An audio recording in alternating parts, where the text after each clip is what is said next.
Jika kalian adalah penggemar One Piece yang doyan nimbrung di komunitas fanbase One Piece yang ada di medsos, kalian pasti sering menjumpai kalimat legend yang satu ini, Oda gak konsisten.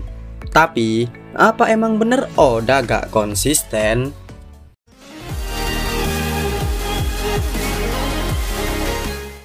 Halo teman-teman, saya adalah anak buah Bagi, penyedia konten pembahasan seputar One Piece. Kali ini kita akan mencari tahu, apa benar Oda tidak konsisten dalam mengerjakan serial One Piece? Jawabannya adalah bisa iya dan bisa tidak juga. Kenapa jawabannya kok bikin bingung begini? Jangan bingung dulu, kita akan membahas jawabannya satu persatu supaya gak bikin bingung. Mari kita mulai dengan jawaban, ya Oda tidak konsisten. Ada beberapa bukti yang cukup kuat yang bisa membuat Oda bisa dibilang tidak konsisten. Yang pertama adalah pengetahuan Sanji tentang buah iblis. Mari kita meninjau kembali arc Baratie di mana kita pertama kali menjumpai Kuroashi no Sanji.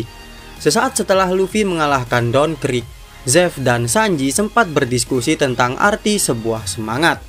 Di tengah percakapan tersebut, Zeff mengatakan kepada Sanji bahwa pengguna kekuatan buah iblis tenggelam di laut layaknya sebuah jangkar. Sebagaimana lautan membenci para pengguna kekuatan buah iblis. Hal ini terdapat di One Piece Volume 8 Chapter 66. Seandainya Zeff telat memberitahukan hal tersebut kepada Sanji, mungkin One Piece bisa ganti karakter utama menjadi Zoro atau Usopp, karena Luffy mati tenggelam di laut. Hal ini menunjukkan bahwa pengetahuan Sanji mengenai buah iblis kurang begitu luas. Akan tetapi, hal yang sebaliknya terjadi di arc Thriller Bark, di mana Sanji tanpa basa-basi mampu mengetahui rahasia dan trik yang digunakan oleh Absalom, yang notabene pengguna kekuatan Suke-Suke no Mi. Suke-Suke no Mi adalah buah iblis tipe paramesia yang mampu membuat penggunanya menjadi tidak terlihat secara kasat mata.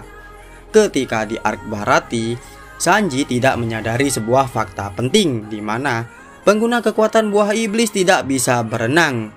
Anehnya, saat di arc Thriller Bark, di momen ketika Sanji menuduh Absalom menghancurkan impiannya, Sanji mengklaim bahwa dirinya pernah membaca ensiklopedia mengenai buah iblis di masa kecilnya. Aneh kan? Saya akan mengutip perkataan Sanji terhadap Absalom untuk mendapatkan bukti yang lebih detail tentang keanehan ini. Aku mengetahui semua trik kotor yang kau lakukan. Saat aku masih anak-anak, aku pernah membaca ensiklopedia tentang buah iblis. Saat itu, aku tidak tertarik dengan kekuatan yang ditawarkan oleh buah iblis, karena menurutku, kekuatan buah iblis hanyalah hayalan belaka, belum lagi kutukannya. Akan tetapi ada satu buah iblis yang sangat ingin kumakan dan kumiliki kekuatannya. Meskipun aku akan terkutuk, asalkan aku mempunyai kekuatan tersebut, aku tak peduli. Nah, di arc Thriller Bark, Sanji mengungkapkan bahwa ia mengerti mengenai kutukan dari buah iblis yang dipelajarinya dari ensiklopedia di saat Sanji masih kecil. Tetapi mengapa di arc Baratie Sanji masih harus diingatkan oleh Zeff perihal kutukan yang dimiliki oleh pengguna buah iblis? Sanji yang lupa atau Oda yang tidak konsisten? Ironisnya, impian Sanji yang dihancurkan oleh Absalom malah bisa terwujud melalui jalur teknologi. Yang kedua, klasifikasi buah iblis Charlotte Katakuri. Di One Piece Chapter 863 terbitan majalah Weekly Shonen Jump, Jinbe menjelaskan kekuatan buah iblis Mochi Mochi no Mi milik Charlotte Katakuri adalah tipe Logia. Sebagai pembaca rutin mingguan, saya sendiri kaget dan bingung. Kok bisa buah iblis yang berdasarkan makanan kenyal-kenyal begini bisa dikatakan sebagai tipe Logia, yang biasanya adalah kekuatan elemen yang berunsur dari alam? Setelah volume 86 resmi terbit, hal tersebut diklarifikasi oleh Oda. Penjelasan dari Jinbe yang awalnya menyebut Mochi Mochi no Mi sebagai tipe Logia diganti menjadi paramesia spesial. Meskipun diklarifikasi dengan hal yang lebih masuk akal, tetap saja rasanya aneh sekali. Dilihat dari karakteristik kekuatan buah iblisnya pun rasanya juga masih tetap aneh. karena baru kali ini ada buah iblis tipe Paramecia yang super fleksibel layaknya tipe Logia. Yang ketiga, buah iblis tipe yang bisa terbang. Di Ark Alabasta, saat Pel menyelamatkan Vivi, Pel mengatakan bahwa hanya ada 5 tipe buah iblis yang bisa terbang yang ada di dunia ini. Tentu saja, Pel juga menyebutkan bahwa kekuatan buah iblis Toritorinomi model Falcon miliknya termasuk salah satu dari 5 buah iblis tipe terbang yang disebutkan sebelumnya. Kalian tak salah dengar, Pel menyebutkan tipe yang bisa terbang, bukan Zoan tipe terbang. Itu artinya tak melulu pengguna kekuatan Zoan hewan terbang yang dimaksud oleh Pel. Jika kalian setia mengikuti alur cerita One Piece hingga saat ini, kalian akan menemukan bahwa ada lebih dari 5 buah iblis yang memungkinkan penggunanya untuk bisa terbang.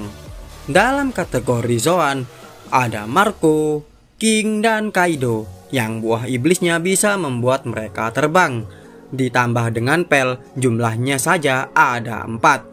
Kekuatan buah iblis tipe Logia kecuali Yami Yami Nomi juga mampu membuat penggunanya bisa terbang dengan kekuatan daya dorong yang luar biasa. Ini saja sudah melebihi 5. Belum lagi dari tipe Paramecia seperti yang dimiliki oleh Perona. Nah, siapa yang nggak konsisten? Pel atau Oda?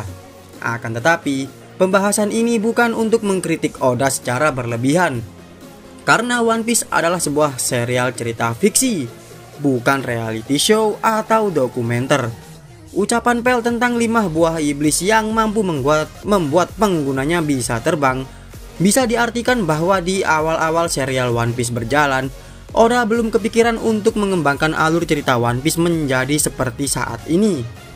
Jadi, jangan buru-buru menyimpulkan bahwa Oda tidak konsisten dalam menggarap serial One Piece, karena ada beberapa hal yang bisa menjadi bahan pertimbangan bagi kita untuk melihat hal ini secara objektif. Salah satunya adalah karena pertimbangan dari editornya. Sebagai contoh, waktu penggarapan serial One Piece memasuki arc Sabaody, Oda disarankan oleh editornya untuk membuat jalan cerita yang lebih menarik. 3 jam setelah bertemu dengan editornya, Oda membuat sebuah naskah cerita baru yang berisi 11 supernova di dalamnya. Akan tetapi, tidak adil rasanya jika kita menganggap Oda tidak konsisten karena tuntutan editornya. Justru, cerita One Piece menjadi semakin menarik karena ada perpaduan pemikiran antara Oda dan editornya. Sebanyak apapun Oda dikatakan tidak konsisten oleh penggemarnya, One Piece adalah serial lintas generasi yang ceritanya tak lekang oleh waktu. Semakin lama ceritanya berlangsung, semakin banyak juga penggemarnya. Dari segi visual, baik itu di manga maupun di anime, kualitas gambarnya juga terus ditingkatkan. Penjualan manga One Piece yang mencapai angka ratusan juta di seluruh dunia membuat Oda bisa dikatakan sebagai salah satu dewanya mangaka. Namun, Oda juga pada dasarnya adalah manusia. Wajar saja jika pernah membuat kesalahan dalam mengerjakan serial One Piece kesayangan kita. Fix, kalimat Oda gak konsisten adalah bentuk cinta kita sebagai penggemar One Piece untuk mendorong Oda supaya terus memberikan segala upaya yang terbaik untuk karyanya. Bantu video ini mencapai 69 like dan ketik Oda gak konsisten di kolom komentar jika kalian penggemar One Piece sejati. Syukurlah anak buah Bagi masih bisa konsisten untuk memberikan konten pembahasan seputar One Piece ke teman-teman di tiap akhir pekan. Maka dari itu, subscribe kanal YouTube anak buah Bagi dan dapatkan konten pembahasan One Piece secara rutin langsung di HP kalian. Tenang, masih banyak konten pembahasan seputar One Piece yang mantul untuk kalian simak di sini. Sampai ketemu lagi dengan anak buah Bagi di video selanjutnya.